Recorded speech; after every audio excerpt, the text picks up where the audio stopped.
They'll bring a receiver in motion right. Now on first down, he'll drop to throw it.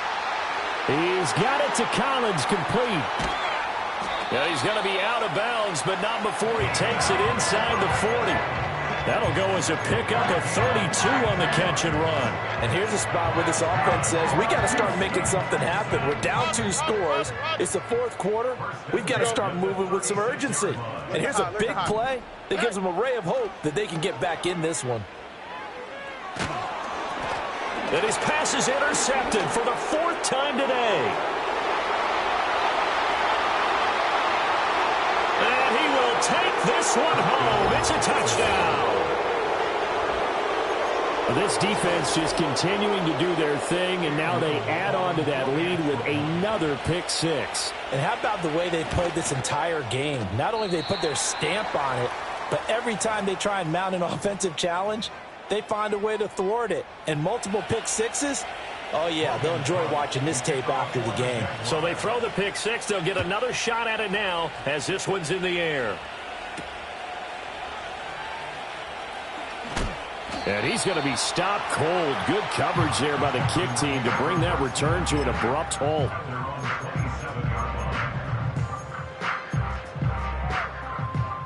The Texans offense ready to go here for their next drive.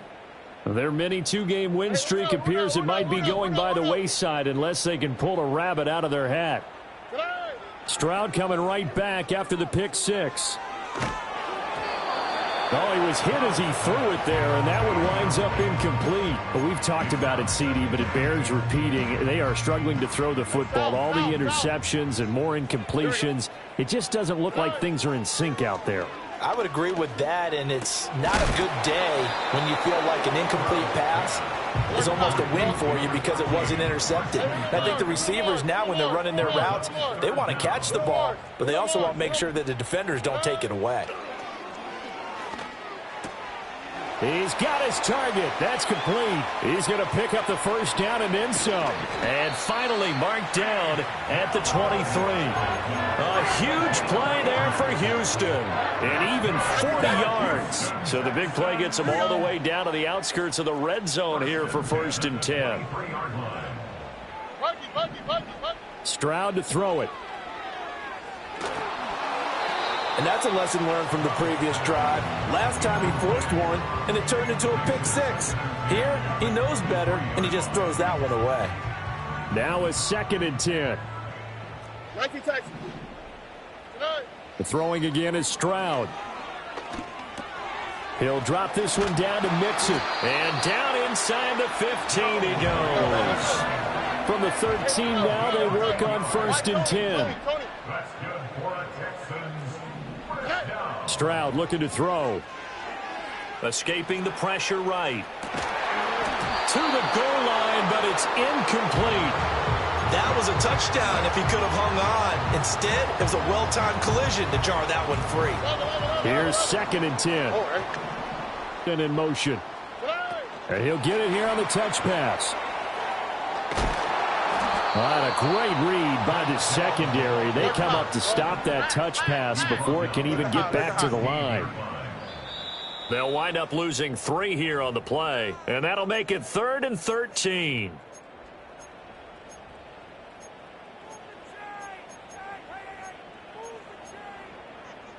And not an easy spot here. They'll be in search of 13 yards to try to pick up the first.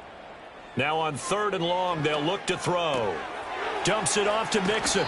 And he takes it inside the 10 to the 8 before he's out of bounds.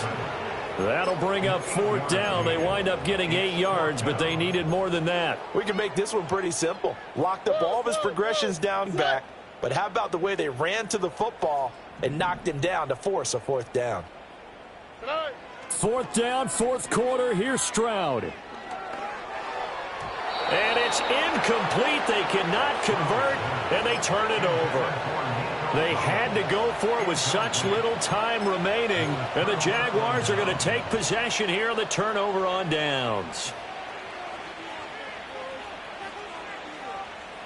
The Jacksonville offense set to begin their next drive. They're looking at a 3rd straight win here if they can hold on. Now it looks like he'll throw here. And he's going to his own 5-yard line. It's a sack. They'll wind up losing 3 there on the sack. Good pressure, and it's second down. They'll try and run some clock here as they keep it on the ground. And that'll hurt the average a bit as this time they're able to get him behind the line. Now the Texans will burn the first of their timeouts. 15 left to go in the second half. Lawrence. And the most curious way there to burn some clock. That was wild. And at the end of all that, it winds up a safety. All right, Charles, help me out here. Fourth quarter, you've got the lead, and you run backwards into the end zone. You're just trying to do too much. I almost don't have words for it. But, you know, every coach that we talk to talks about running backs or people running the football, running north-south, getting upfield. He went way in the opposite direction. And that's going to cost his team. Yeah, it cost him big time. Still leading, but ready at the line, set to get going. Well, probably not much that they can do at this point, CD. Down 3 scores late in the fourth quarter. This is going to be a little too much to overcome, you would think. Yeah, they'll go down swinging, but in the end, I think we saw the writing on the wall a while back because one team was clearly better than the other in this one. And while it didn't quite reach blowout status, I think we knew who was going to win this one well before we got to this stage. Now the Texans will use one of their 2 remaining timeouts as they get it with under a minute to go now in the football game. Throwing now is Stroud. That's caught again by Schultz. And he is out of bounds, but not before he's inside the 30. Another first down as he went right back to the same well, this time for 17 yards. Again, he'll drop to throw. This goes out wide for Mixon. He'll head out of bounds inside the 10. Mark it down at the 9. Another good gain. That's now 35 yards combined on those last 2 plays. 2 big plays in succession. Not sure this D knows what hit them, but now they got to get ready. It's first and goal. They'll look to throw again. And he'll be hit as he releases it, and that'll fall incomplete. What we just saw there, that's really been a common theme all afternoon. A lot of pressure. That forced the errant pass. He's been under duress this entire afternoon. He just had to unload that one. He's fortunate it was just incomplete and not intercepted. And this throw incomplete. And the defender all over him that time, and it's going to lead to third down.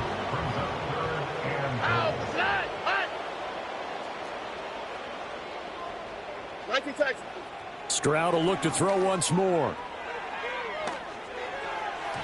Looking end zone, but it's incomplete.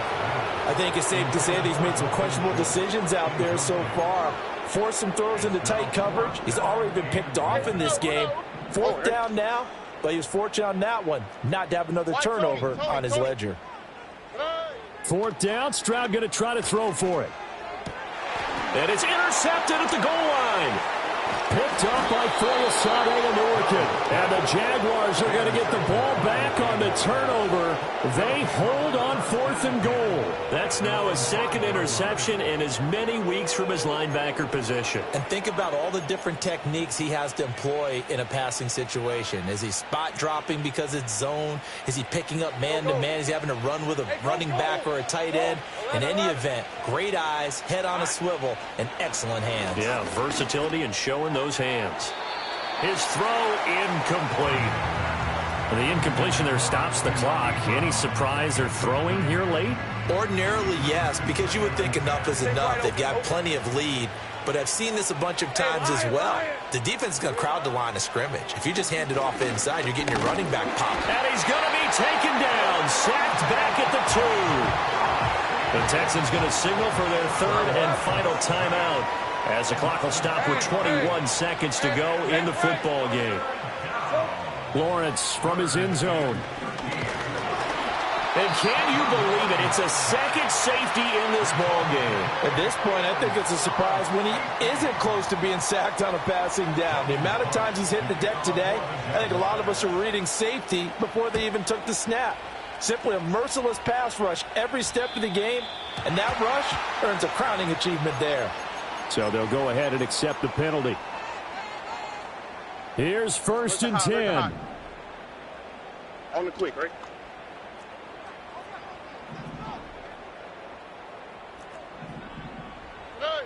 Stroud to throw it.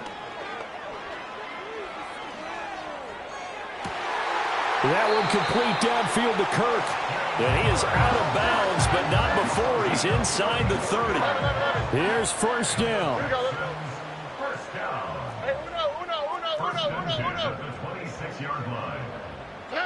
Stroud. Oh, the ball comes out on the hit, but they'll say it's incomplete. With no timeouts left, that's a dangerous proposition, work in the middle of the field. Fortunately for them, that one fell incomplete. So now 2nd and 10 after the incompletion on first down.